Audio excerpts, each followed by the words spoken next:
그 밑에 하위 법령인 시행령 시행규칙은 보통 그 다음 연도 2월달에 나와요. 네네네. 일반적으로 그렇죠. 일반적으로 그래요. 근데 이번에 1월달 나왔거든요. 그러니까 제가 볼 때는 그게 좀 세월이 하수상하니까. 네, 거기에 좀 영향 받은 것 같아요. 예, 세월이 빨리 하수상하니까. 바꿔버리려고. 예. 한 달 빨리 나왔습니다. 네네.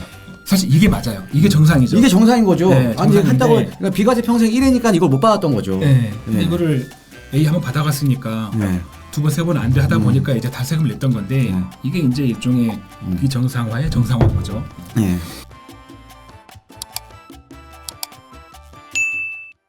자, 이번에 1월 16일 날 이제 기재부에서 작년도 네. 그 세법 개정. 네. 이제 보통 해년마다 매년 7월 달에 그 다음 연도 세법을 어떻게 할 거냐. 네. 법을 바꾸고 그렇죠. 안이 올라오고 네네. 완이 올라오고 나서 그 12월까지 이제 법을 바꾸죠. 네, 그 네, 통과해가지고 네. 법 바꿔놓으면 그 밑에 하위 법령인 시행령 시행규칙은 보통 그 다음 연도 2월달에 나와요. 네네네. 일반적으로 그렇죠. 일반적으로 예. 그래요. 근데 이번에 1월달 나왔거든요. 그러니까 제가 볼 때는 그게 좀 세월이 하수상하니까. 네, 거기에 좀 영향 받은 것 같아요. 예, 세월이 빨리 하수상하니까. 바꿔버리려고. 예. 한 달 빨리 나왔습니다. 네. 그래서 이제 그 시행령들이 나왔는데 많은 시행령 중에서 이제 부동산만 제가 추려봤고요. 네. 여기서 이제 제가 조금 중요한 거는 조금 시간 길게 네. 아닌 것도 그냥 빠르게 넘어가겠습니다. 예, 요거 한번 볼까요? 네, 간단하게. 요거는 이제 예. 간단한 건데요. 우리가 이제 그 전세 보증금에 대해서 네. 간주임대로 네. 현재 기준은 내가 살고 있는 집 포함해가지고 주택이 3개 이상이고 그러면서 보증금 합계액이 3억을 초과할 때 이제 간주임대로가 나오는데 예, 그러니까 이제 만약에 전세를 받고 있으면은 그렇죠. 이제 그 월세로 이제 환산해서 그러니까 3억 초과된 보증금에 대해서 월세처럼 계산합니다. 네. 월세가 맞습니다. 없어도. 예. 근데 이제 이게 내년부터는 집이 2개여도 간주임대가 나오는 거예요. 예. 그 집 2개의 조건은 공시 가격이 10억 넘은 것만. 예. 공시가 10억 이하는 뭐 상관없고. 예. 그러니까 고가주택일 경우에 그렇죠. 예, 고가주택 10억 기준은 초과하는 이거는 이제 기준시가 기준입니다. 그렇죠. 예. 공시 가격 10억 초과하는 주택 2개 가지고 있으면 네. 여기서 만약에 2개에서 전세 받고 있으면 네. 간주임대로 대상이 되는데 네. 그때 이게 법은 사실 이미 바뀌었는데 네.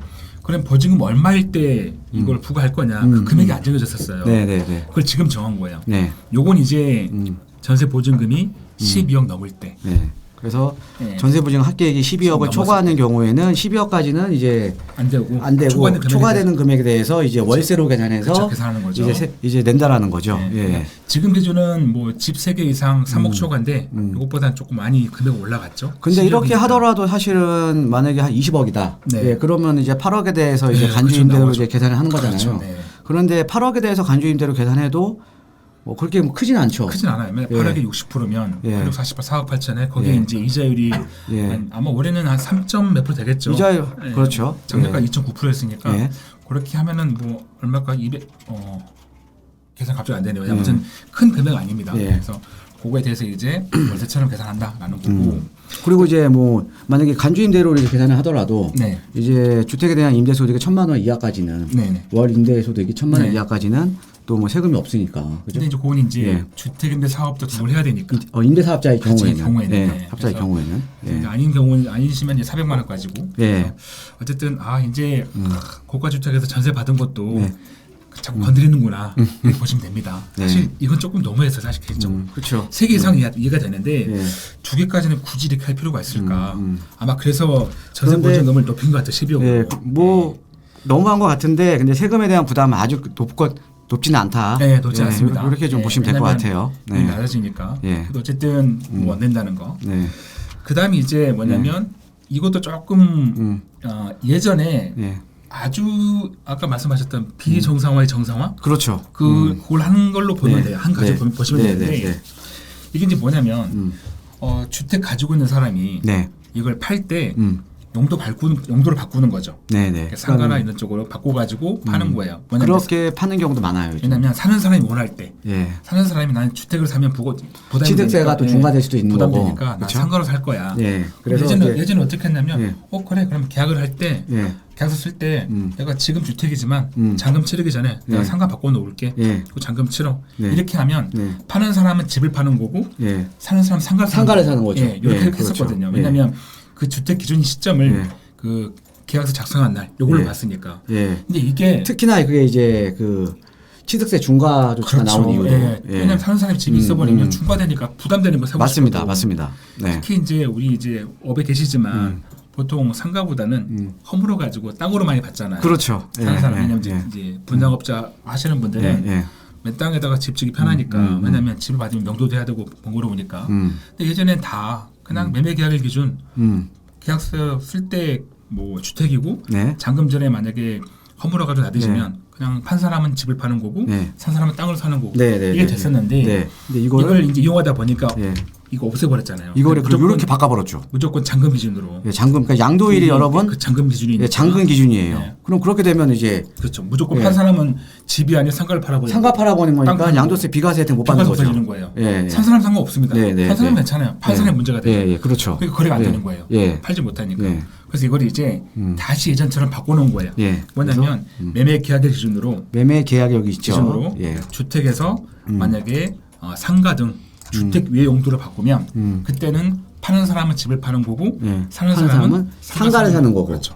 근데 여기서 조금 이제 우리가 참고할 거는 여기에 이제 과연 주택을 철거해 가지고 나대지로 만드는 경우 이건 제가 볼 때는 빠지는 것 같아요. 그거는 안 나와 있네요. 왜냐면 지금 용도를 지금 변경한 경우만 나와 있으니까. 용도 변경은 건축물의 용도를 바꾸는 거라서 허물어버리면 등록이 아니거든요. 철거는 다른 거라서 아마 그건 안 될 것 같아요. 물론 이제 실제 시행이 나오면 봐야겠지만 그거 말고 이제 그냥. 근데 이게 현실적으로 그러니까 이게 너무 시장을 잘 모르는 것 같아요 아직도. 그렇죠. 사실 나대지 같은 거 맞는데. 요즘에 보면은 이제 뭐 이런 뭐 시행업자들 있죠. 시행업자를 보면 철거가 안 되잖아요. 그럼 또 대출이 안 나와요. 그러니까요. 그래서 이게 그러니까 땅을 못 사요. 그 조건을 하는 건데. 사실 그게 들어가야 되는데 제가 볼 때는 그것도 빠져 있는 것 같아가지고 물론 이제 시행령 나올 때 왜냐하면 분명히 이런 얘기가 나올 거예요. 입법 예고 기간에 이제 댓글에 막 달리겠죠. 아니 이게 뭐냐 이거를 나대지도 해줘야지 이렇게 나오면 혹시 바뀔지 모르니까 좀 지켜봐야겠습니다만 일단은 이렇게 상가 등 이렇게 용도 바꾼 경우만 해주겠다고 되어 있습니다. 자, 요거는 이제 좀 충분히 이해하셨죠? 그러니까는 이것도 비정상화의 정상화. 그래서 그래도 예전보다 조금 낮은 거예요. 비정상화의 정상화로 이제 가는 거고요. 이제 이게 오늘의 이제 키포인트예요. 핵심인데. 이거 지금 이제 궁금해하시는 분 상당히 많죠. 임대 사업자분들은 아마 이걸 보면 많은 분들이 만세를 부를 수도 있어요. 이거 굉장히 많이 풀어준 겁니다. 예전에 전 이게 언젠간 풀릴 텐데 빠르게는 안 될 거라고 했었는데 이게 근데 말이 안 되는 거죠. 생각보다 빨리 풀린 거예요. 아니 임대사업주택이면 그건 사업주택이니까 주택이 아니잖아요. 그렇죠. 그러니까 이거는 말이 안 되는 건데 그러니까 그 당시에 이제 전 정부였죠. 이제 집값 급등기에 그 다주택자를 때려잡기 할 때 그 당시에 말이 안 되는 정책들이 상당히 많았습니다. 그래서 그때 나온 거거든요. 그래서 뭐냐면 뭐 잘 아시겠지만 우리 임대사업자분들은 임대주택이 아닌 이제 거주주택에 대해서 거주를 하고 있으니까 내가 거주했거나 하고 있거나 2년 이상이죠. 그렇죠. 2년 이상 했거나 하고 있거나 자, 이 집을 팔면 비과세 받잖아요. 근데 이게 아주 예전에는 횟수 제한이 없었어요. 그렇죠. 그러니까 이것도 1세대 2주택도 가능했죠. 그러니까 A주택, 그러니까 C주택이 임대사업주택이고 그렇죠. 그다음에 A주택에 거주하다가 얘 팔았어요. 비과세 받고. 그렇죠. 그다음에 이제 B주택을 매입을 한 거죠. 그럼 얘도 비과세 요건 채웠으면은 얘도 또 이 비과세 되는 거죠. 근데 그게 맞는 거죠. 2년 거주하면. 왜 하나는 임대사업주택이니까. 얘는 빠지는 거고 그러니까 계속 그냥 비과세 받고 사서 2년 거주하고 비과세 받고 또 사고 가능했던 거예요. 맞습니다. 이걸 이제 2019년 2월 10일 날 바꿔버린 거죠. 아니야 무조건 평생 한 번이야. 생애 최초 한 번. 그러니까 이런 두 거죠. 번 안 되는 거예요. 다주택자 하지 마. 그렇죠. 그냥. 근데 그렇게 되니까 지금 뭐 어떻게 됐습니까? 다주택자 하지 말라 그러니까 다주택자리 없어지면서 주택 있는 사업자들이 줄어들면서 전월세 가격 급등을 했죠. 급등했죠.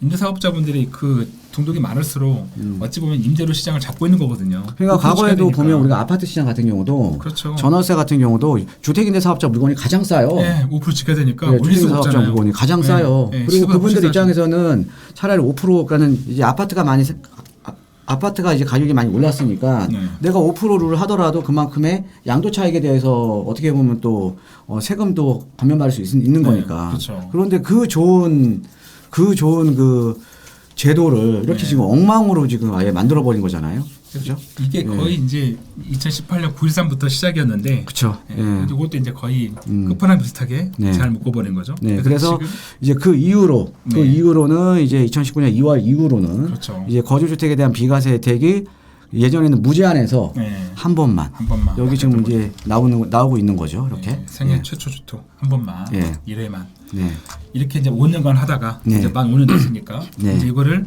횟수 제한 없이 풀겠다. 이제 제한 없어. 그러면 무슨 말이냐면 예전처럼 비과세 받고 또 하나 사서 2년 고지하고 비과세 받고 또 사고 계속 롤링이 된다는 겁니다.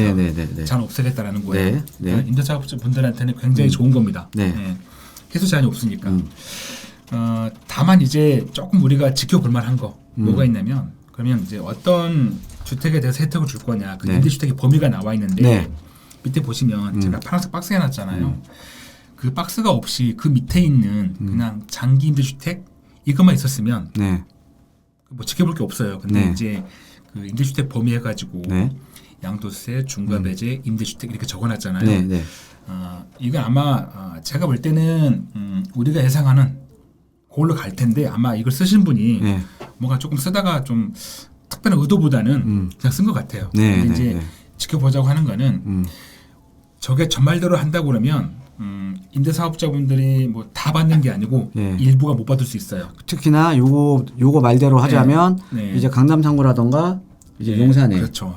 지금도 거기도 원래 지금 조정 대상 지역이 지금 전국에 딱 4군데 있잖아요. 그죠? 근데 그 과거 9.13 대책 그 영향 받으신 분들이 양도세 중과배제가 안 되거든요. 혹시 그럼 그분들은 이게 이것도 안 되는 거냐 좀 있는데 이건 좀 지켜볼 필요가 있고요. 근데 아마 이거는 잘 안 될 거예요. 예전부터 이건 다 줬던 거기 때문에 아마 적을 때 좀 잘못 적으신 게 아닌가 싶기도 하고.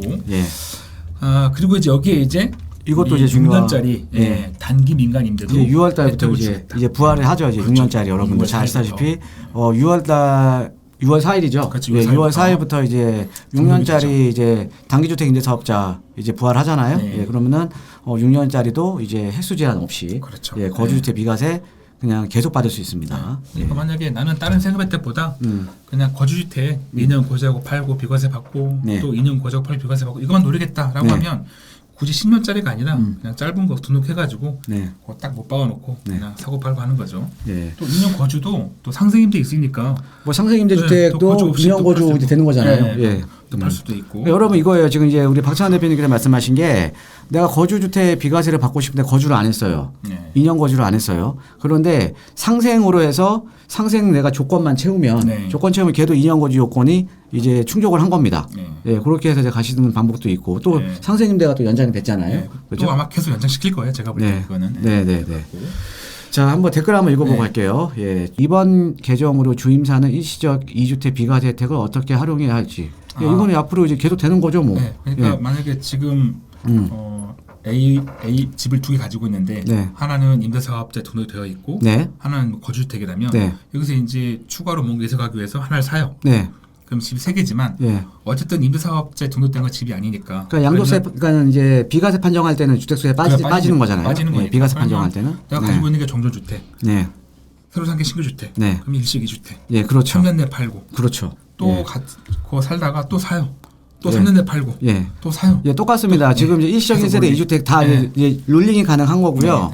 자, 일단 이것도 그 평생 1회가 풀렸잖아요. 이것도 비정상화의 정상화된 거죠. 이것도. 자, 이건 뭐냐면 자, 이제 기회가 풀렸으니까 수제한이. 자, 그러면 말씀하신 대로 자, 팔고 롤링 하는데 이제 문제는 뭐냐면 임대사업자에 등록된 그 주택을 임대사업 끝나고 내가 거주해가지고 이제 거주주택을 팔 경우에요. 그러니까 이런 거죠. 이제 A, B가 있다가 A, B가 있다가 A는 내가 거주주택 비과세 팔았어. 근데 B가 이제 임대사업자가 이제 등록했다가 끝나고 이제 보유기간 다 끝난 거죠. 그래서 이제 말소하고 말소하고 내가 이제 거주하는 경우. 2년 거주하는 거죠. 2년 거주하는. 자, 이런 경우예요.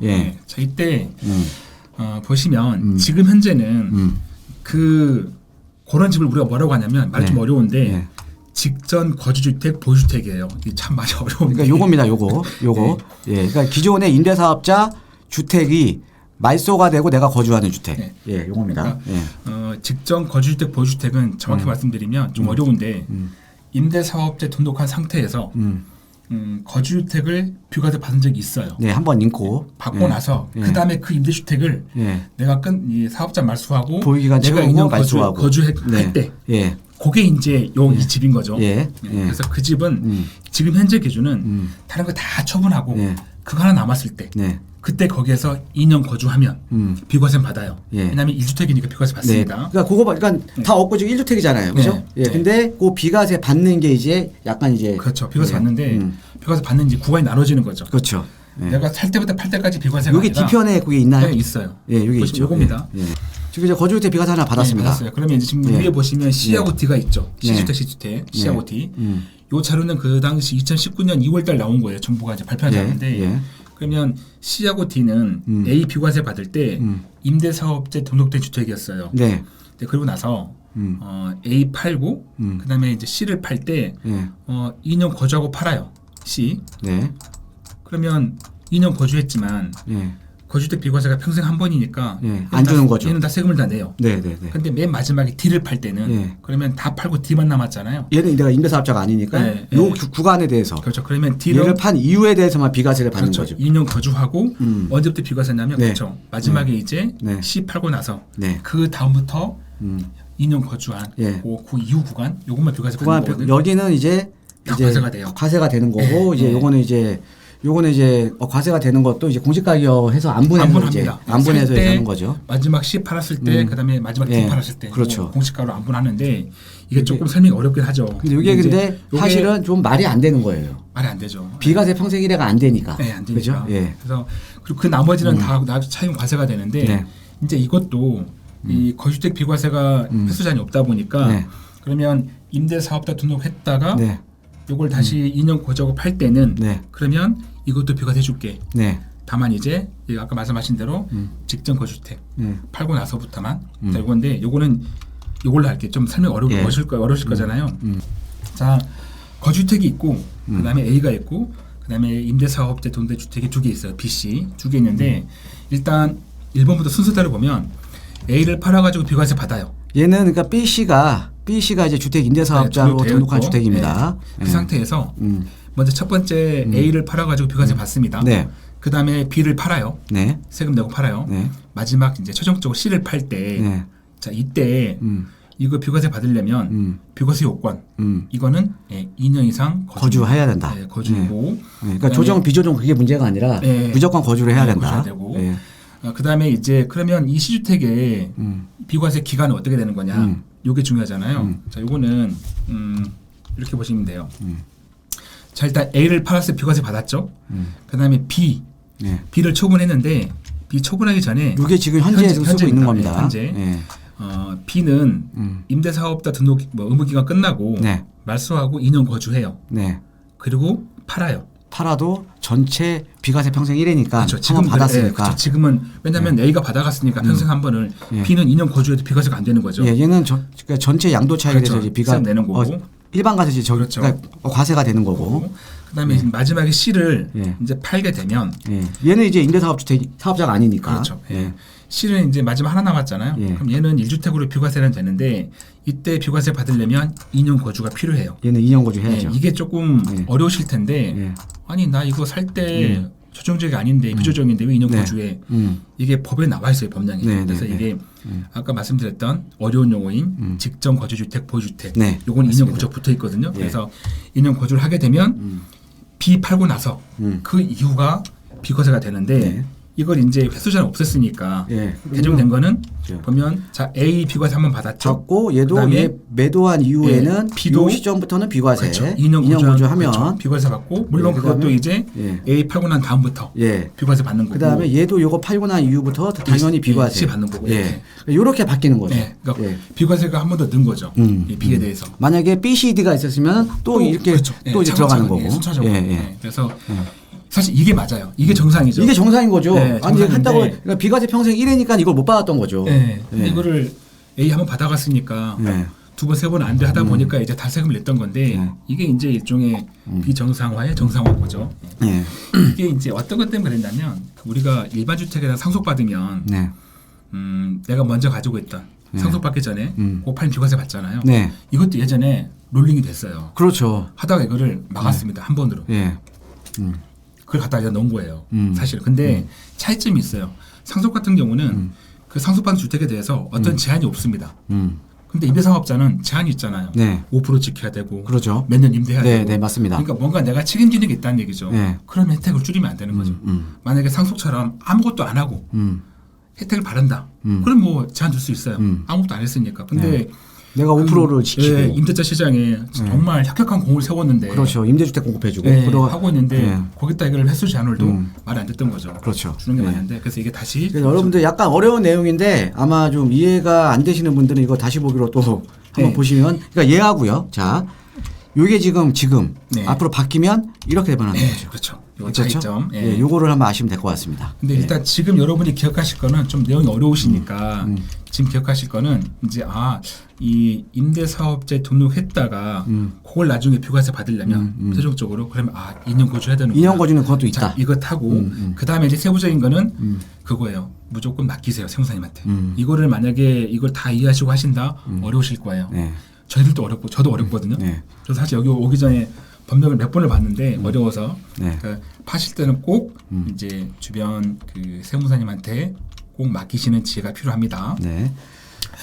그리고 이제 이번에는 조금 그냥 흘러갈 내용인데 이거 조정대상 지역. 네, 그렇죠. 한시적으로 배제시켜주는 올해 5월 9일까지인데 1년 연장해가지고 네. 내년 5월 9일까지 네. 이것도 만약에 이제 다음 달에 공포 시행되면 연기될 그러니까 요것 때문에 걱정하시는 분이 많았는데, 그러니까는 이제 지금도 이제 강남 상구하고 용산 같은 경우는 조정 대상 지역이에요. 예, 그런데 계속적으로 1년 단위로 계속 유예를 시켜줬거든요. 이제 네. 중과세 배제되는 거를. 네. 그게 이제 또 1년 연장된 겁니다. 네. 예, 그렇게 보시면 될 것 같고. 6년짜리 단기 민간임대 네. 혜택인데요.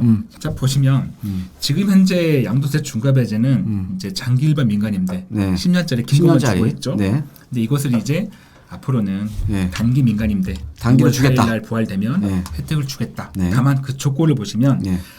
우리가 장기 일반 민간임대보다는 조금 축소돼 있어요. 예. 다른 건 똑같아요. 뭐 사업자 등록 당연히 등록해야 되는 거고 임대 기간은 이제 6년짜리 단기 민간임대니까 6년이고. 그렇죠. 근데 이제 금액 기준이 이제 공시가격 기준으로 네, 해서 이제 그렇죠. 4억까지. 네, 우리가 장기 일반 민간임대는 임대 개실 당시 6억 이하인데 수도권은 네. 이제 단기 민간임대는 4억 이하입니다. 2억이 줄었죠. 네, 네, 그리고 네. 비수도권 지방은 네. 2억 이하. 네. 그러니까 6억 이하, 3억 이하가 4억 이하, 2억 이하 좀 준 거예요. 좀 많이 축소해서 혜택을 준다. 그러니까 만약에 용산이라도 이번에 그 유예가 안 됐더라도 네. 용산에 만약에 공시가가 4억이다. 네. 그죠? 네. 예, 그러면 내가 4억짜리인데 단기 민간인데 내가 등록을 했다. 6월 달에. 네. 예, 그러면 나중에 팔 때도 네. 중간은 제외되는 거죠. 아니요. 그것도 안 돼요. 아. 밑에 보시면 제가 말씀드리려고 했는데 조정 대상 지역은 또 제외네요. 이게 제외예요. 그죠? 이게 참 그러니까 혜택을 좀 축소했어요, 많이. 축소를 했네. 그러니까 금액 축소는 괜찮아요. 네. 왜냐하면 4억이면 사실 우리가 빌라가 어차피 임대사업자 비아파트만 등록하는 그렇죠. 거니까 예. 공시가 4억이면 시세로 한 6, 7억 정도 되잖아요. 네네네. 그럼 웬만한 거 살 수 있잖아요, 사실. 그렇죠. 4억 넘어가는 별로 없으니까. 예, 이제 초기 예, 특히나 예. 이제 초기 재개발에. 그렇죠. 초기 제가 뭐 이미 예. 이제 사업 이제 진행되는 것도 비싸겠지만 초기는 살 수 있는 거니까. 이거는 뭐 내가 주택 내 사업자 등록할 때 그 기준이니까요. 예. 임대 개실 당시니까 네. 이거는 문제가 안 되는데 저 조정적인 문제인 거예요. 근데 저것도 이제 이렇게 생각할 수 있어요.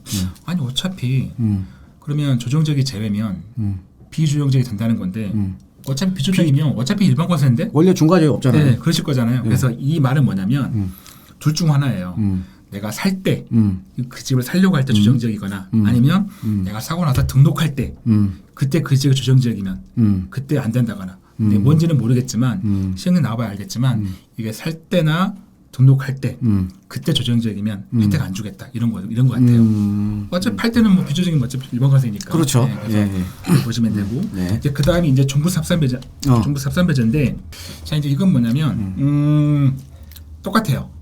단기 민간임대에게 종부 삽산배제 주겠다. 근데 이것도 역시 금액 기준이 수도권 4억, 비수도권 2억입니다. 조금 줄였죠. 네. 그리고 여기도 조정지역은 제외예요. 근데 이건 조금 확인이 필요합니다. 어떤 거냐면 이 종부세 같은 경우는 이제 매년 내는 거잖아요. 네, 그렇죠. 그렇죠? 네. 중과배제야 팔 때 내는 거지만 양도세는 종부세는 매년 뭐 내는 거기 때문에 그러면 이게 취득할 때 조정지역이면 또는 등록할 때 네. 그러면 나중에 그 지역이 비조정지역으로 바뀌더라도 무조건 안 되는 건지 네. 아니면 그냥 내가 과세 기준 일자에 6월 1일자에 조정지역이면 안 되고 만약에 비조정으로 되는 풀렸으면 되는 거고. 거지. 예, 이거 어떤 아마 건지 제가 볼 때 모르겠어요. 후자인 것 같아요. 예, 후자로 대야 맞는데 예, 후자로. 지금도 예. 이렇게 바꿔놨으니까 그러니까 이제 가세 표준이 기준으로 가야죠. 네, 그렇죠. 이제 예. 어떻게 될지는 시행령을 봐야 됩니다. 그리고 이제 요거는 참고만 하세요. 거주자인데 여러분들이 많이 물어보시는 게 혹시 대표님도 혹시 해외에서 전화 오시나요? 많이 오죠. 네, 많이 오죠. 네, 저도 전화 오면은 꼭 물어보시는 게 그거예요. 나 미국 국적인데 뭐 시민권자인데 영주권자인데 세금 어떻게 돼요? 항상 물어보시거든요. 그러니까 이게 사실은 대한민국 양도소득세가 국적이 중요한 게 아니라 그렇죠. 그러니까 이제 거주자냐 아니 비거주자냐 이게 중요한 거거든요. 여러분 참고하실 게 우리나라 세금은요 국적 뭐 시민권자 안 따집니다. 딱 따지는 거는 그러니까 국적이 중요한 게 아니에요. 거주자냐 비거주자냐 요것만 따지는 거예요. 그래서 이제 일반적으로 우리가 집을 팔아가지고 비과세 받을 때 거의 99%는 다 거주자한테만 줍니다. 비거주자는 제가 하는 거 딱 하나 있거든요. 근데 거의 다 거주자한테 주는 건데 그 거주자가 되기 위한 요건을 좀 완화시켜 놓은 거예요. 지금은 이제 국내에 주소를 두거나 아니면 일과세기간. 일과세기간이면 매년 1월 1일부터 10월 31일까지 1년 동안에 우리나라에다가 183일 이상. 그러니까 365일 중에 6개월 하고 하루 더 있어라. 그렇죠. 하루 더 고소가 뭐냐면 쉽게 말하면 떠돌이. 어디 딱 못 박아 있지 않고 좀 뭐 띄엄띄엄 다니서 어쨌든 국내에 머무르고 있으면 그러면 거주자가 돼요. 근데 이게 단점이 뭐냐면 이 기간을 정해놓은 거예요. 일과세 기간. 그럼 만약에 누군가가 올해 10월 달 들어와가지고 국내에 와서 내년 5월까지 머무르면 사실은 기간은 6개월 좀 넘었잖아요. 기간은 돼요. 근데 이 과세 기간 때문에 거주자가 안 되는 거예요. 그렇죠. 그러니까 이건 회계연도로 갔던 거죠. 회계연도. 끊어버리니까. 회계연도니까. 연을 끊어버리니까. 그래서 이게 조금 문제가 있었거든요. 그러니까 만약에 10월 달에 들어와서 5월 달에 되는 건 안 되고 그다음에 1월 달에 들어와서 7월 달까지 가는 건 되고. 그렇죠. 그런 거죠. 그렇게.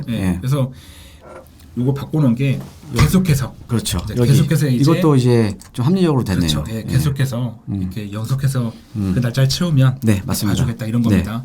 이게 조금 더 현실적으로 맞아요. 이게 맞는 거죠. 이게 맞는 거죠. 그러면 이거 연 맞춰가지고 돌아야 되는데 이 해외에서 국내에 들어오는 게 쉬운 게 아니잖아요. 맞습니다. 자기 뭐 생활 어떤 뭐 직업도 있을 거고 안 될 텐데 맞추기 힘드니까 이건 좀 잘한 것 같고. 그리고 이제 그다음이 뭐냐면 뭐 120 대책이랑 그다음에 경제대책 방향 이거였던 건데 지방 저가주택. 지방 저가주택. 우리 종부세에서 내가 집 하나 원래 가지고 있었는데 추가로 지방에 집을 하나 사요. 근데 이게 집값 좀 싸요. 그러면 종부세에서 그냥 집 하나 가지고 있는 거 볼게. 이런 겁니다. 특례인데 이게 지방 저가주택이 기존에는 공시가 3억 이하였어요. 요거를 1억 올려가지고 4억 이하로 이제 상향이 됐다. 높여주는 거. 쉽게 말해서 지방에 집 사라는 얘기인데 지금 뭐 사겠습니까? 이렇게도 안 사죠. 안 사죠. 지금 서울하고 수도권하고 그다음에 지방하고 더 양극화 심해집니다. 더구나 이게 한 채만 가는 거예요. 한 채만. 사실 지방에 예를 들어서 부흥시키려면 그 한 채라는 걸 풀어야 돼요. 몇 채가 됐든 간에 이 조건이면 다 없는 거예요. 이게 그냥 뭘 사죠. 그러니까 이게 뭐냐면 이 정책 자체가 그래요. 지금은 이제 점점 이제 주택임대 사업자도 비정상적인 게 지금 정상화로 되고 있는데 근데 요건 자체가 사실 주택임대 사업자라든가 아니면 다주택자에 대해서 어떻게 보면은 그동안 너무 많은 때리기를 했잖아요. 적폐로 몰아가고. 그러니까는 우리가 이제 투자자들 입장에서도 이제 예전처럼 또 돌아갈까 무서운 거예요. 지금 뭐냐 정책 자체가 시장의 신뢰를 잃어버렸다라는 거죠. 그러니까 이렇게 아무리 줘도 안 사요. 여러분들 이런 게 있어요. 우리가 과거에 시장이 안 좋을 때는 미분양 아파트에 대해서 양도세 감면 혜택 주잖아요. 그렇죠. 그러면서 이제 지방 미분양 아파트들 많이 털었다고요. 근데 이제는 지금 안 털립니다. 안 털려요. 왜? 투자자들이 정부를 신뢰하지를 않아요. 또 언제 또 뒤통수 칠 수도 있으니까. 정책에는 그러니까 시장 참여자들이 어떻게 보면 정부의 정책을 신뢰를 하고 신뢰를 바탕으로 해서 우리가 뭐 투자를 하던가 아니면 매입을 하던가 이렇게 해야 되는데 최근에 몇 년간에 정부 정책이 시장 참여자들의 신뢰를 완전히 지금 다 잃어버렸다라는 거죠. 그러니까는 아무리 이런 대책을 내놔도 지방 미분양 아파트들 절대 소진 안 됩니다. 그러면 어떤 거예요? 점점 양극화되는 거죠. 그렇죠. 다 아까 건설사 몰린 것처럼. 점점 양극화되는 거예요. 그러니까 지금 이제 되는 지역만 되는 거죠. 되는 지역만 되는 겁니다. 지금. 그러니까 여러분들도 그러니까 투자 전략 싸실 때 그냥 되는 지역만 가시면 되는 거예요. 되는 지역만.